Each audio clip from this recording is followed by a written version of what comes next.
guys, it's Angelo, and welcome to my Holy Priest guide for Battle for Azeroth's patch 8.1.5 and the battle for Dazar Allure. In comparison to BFA's last content patch, where we ventured into Uldir, the Holy Priest has seen a few significant changes to the playstyle. Shifting away from the faster-paced binding heal gameplay, we're now mostly playing with Circle of Healing, therefore giving us a slightly slower but definitely stronger feeling playstyle. This change in play has not changed the strength of the Holy Priest though, and the spec still stands at a very competitive spot in a raiding environment, while also being decent to good in Mythic Plus. The Holy Priest stays true to its strengths and remains a very strong group healer, while also having formidable means for single target healing. In this guide, as with all of my other guides, we will go over our stat priority, our talents for both raiding and Mythic Plus, our healing rotation, or rather our priority list, and the overall pros and cons of the spec. Now, if you want to join the discussion for all things Holy Priest, Priest in general, or World of Warcraft related, be sure to join our Discord with the link in the description. Good, now, without any further ado, let's go right ahead and have a look.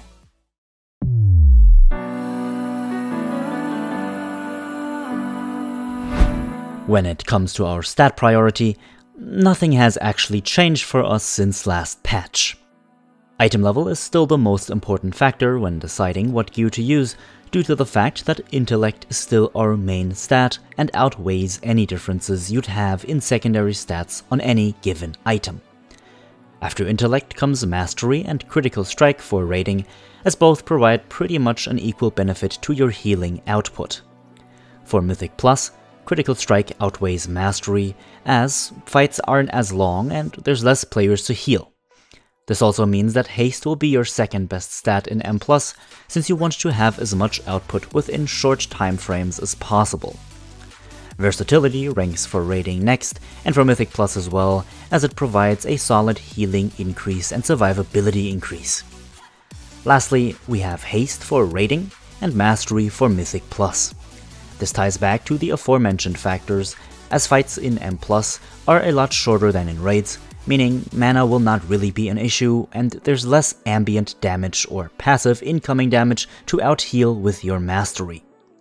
Stick to these stat priorities in raids and or in Mythic Plus as good as you can, and you will be perfectly fine.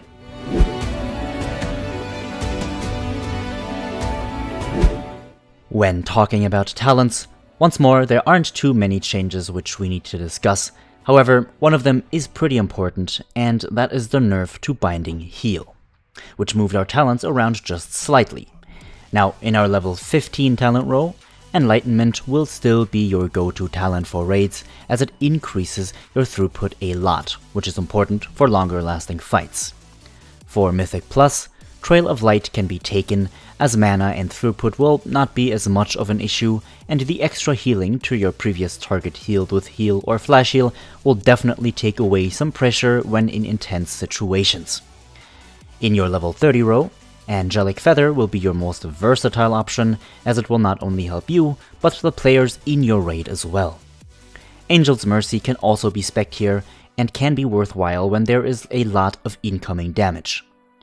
In your level 45 talent row, Cosmic Ripple will reign supreme for raiding, as the amount of healing it generates when you make good use of your holy words will sum up to a very decent amount relatively fast.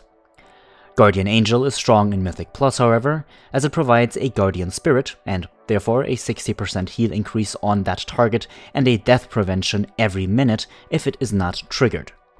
Your level 60 talent row is honestly completely up to the situation you find yourself in. All three options have their benefits in according situations, so I'll leave this one completely up to you. In our level 75 talent row is where we find the biggest and essentially only real change in our talent tree. Binding Heal has been nerfed, which moves us to Circle of Healing for raids. Circle of Healing is strong for group healing, and will want to be used on cooldown, or rather you will be wanting to use it on cooldown as good as you possibly can. For Mythic Plus, Surge of Light is a good option, as you will definitely be able to make use of the instant flash heals pretty frequently. This also helps you to save mana, even though that is not too big of a problem in most Mythic Plus keys. Our level 90 talent row actually has 3 pretty viable options. Benediction is strong for fights with a lot of ambient damage that is constantly pressuring the raid, while Divine Star is strong for targeted group healing. Halo acts as a small raid cooldown and definitely bumps up the health pools of the entire raid every 40 seconds. To use Halo to its best effect, you'll want to try and keep it on cooldown and not delay it for too long. Last but not least, we have our level 100 talent tree and have 3 strong options once more. For raiding, Holy Word Salvation is by far your best choice, as it provides an additional healing cooldown, and actually a very strong one at that. Not only does it heal for a formidable amount immediately after it is cast, it also applies Renew to your entire raid, healing away any remaining damage while also applying your Mastery to all targets and applying 2 stacks of Prayer of Mending to every single target you've just healed with Holy Word Salvation. Smart use of this cooldown can literally heal an entire raid to full health again within just a few seconds, making this talent your definite choice for raiding. For Mythic Plus, Light of the Naru and Apotheosis are more interesting, with Apotheosis being stronger if used correctly. The cooldown reduction to your Holy Words when casting healing spells that reduce your Holy Word cooldowns while under the effect of Apotheosis will make it very easy to out-heal a lot of incoming group damage in Mythic Plus pretty fast. If you find yourself in lower keystones, Light of the Naru and its passive 33% additional cooldown reduction when casting spells that affect your Holy Words is certainly the easier option to use.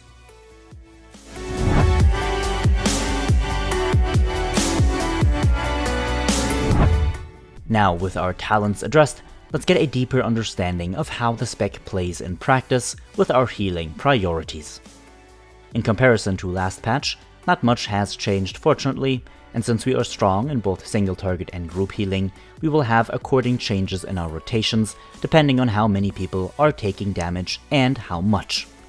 When there's not much damage coming in, you will want to use Smite and Holy Fire in order to deal a bit of damage, and just use Heal to counter the damage that is coming in should do the trick. Keep Prayer of Mending on cooldown, so that it will continuously roll through the raid and provide healing, or of course the group. With more incoming damage, you'll begin to weave Flash Heal into your rotation. If multiple people are starting to take damage, you'll want to use Holy Word Sanctify to heal clustered group members, and Holy Word Serenity to top one injured ally. This is where you'll start to keep Circle of Healing on cooldown as well. You will want to cast Renew onto your targets when you're moving, or when there's not too much damage, or rather not much more damage, coming in within the next few seconds, giving you enough time to apply Renew without taking the risk of, per se, wasting a global cooldown. When it comes to Halo or Divine Star, both will want to be used on cooldown as good as possible, but if you'd only be overhealing your targets when using them, you will want to delay them until the damage is coming in. Especially in raids, you want to use Prayer of Healing when there's a lot of group damage coming in. Prayer of Healing heals 5 injured allies for a decent amount, however, be aware of your mana as it costs 4.5% of your base mana whenever used. When it comes to your raid cooldowns, so Divine Hymn, Holy Word Salvation, and your Symbol of Hope, all 3 have very specific uses. Only use your 2 healing raid cooldowns when a lot of damage has just come in and you need to top players off quickly. Try using your Divine Hymn in accordance with the other healers, as it buffs their healing and yours by 10% for a short duration. Try and cast your Holy Word Salvation just in perfect timing to immediately counter damage that has come in, and keep in mind that this cast is pretty long. Use Symbol of Hope if you have low mana, and once more discuss this with the other healers in your raid, as they will benefit from this spell a lot as well.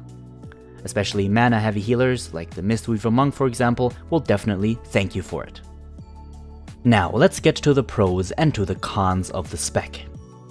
The Holy Priest is incredibly potent during times where the content you're doing is still very challenging. Think progression in Mythic raiding for example. The spec is able to out-heal the mistakes that players make very thoroughly, therefore making certain mechanics more forgiving, and potentially even letting the raid take more risks without actually paying the price of a wipe for it. This strength though will also creep in as a weakness over time, as the easier the content you are doing gets, the less your true strength as a Holy Priest comes out to shine. The fact that you have 2 incredibly strong raid cooldowns and a mana boost for yourself and all other healers in your group make you incredibly competitive and viable in any healing setup, and will always put you at the forefront of your raid's AoE healing output. For Mythic Plus, there are certainly better healers than the Holy Priest, but a skilled Holy Priest will easily be able to deal with all affixes. Unfortunately, we lack interesting utility spells similar to the likes of Polymorphs, Cyclones, Roots, and the like, which definitely hinders us to a certain extent. But now, what do you think? Have you been enjoying the Holy Priestess patch? Would you like to see certain aspects of the spec changed, and if so, why? Let me know what you think, as I would be excited to read what you have to say. As always, thank you so much for watching, and if this guide has helped you out, feel free to leave a like, and if you'd like to see more of my content in the future, feel free to subscribe. Special thanks to all of my supporters over at Patreon and all of our Discord community, as you all help out a lot day by day.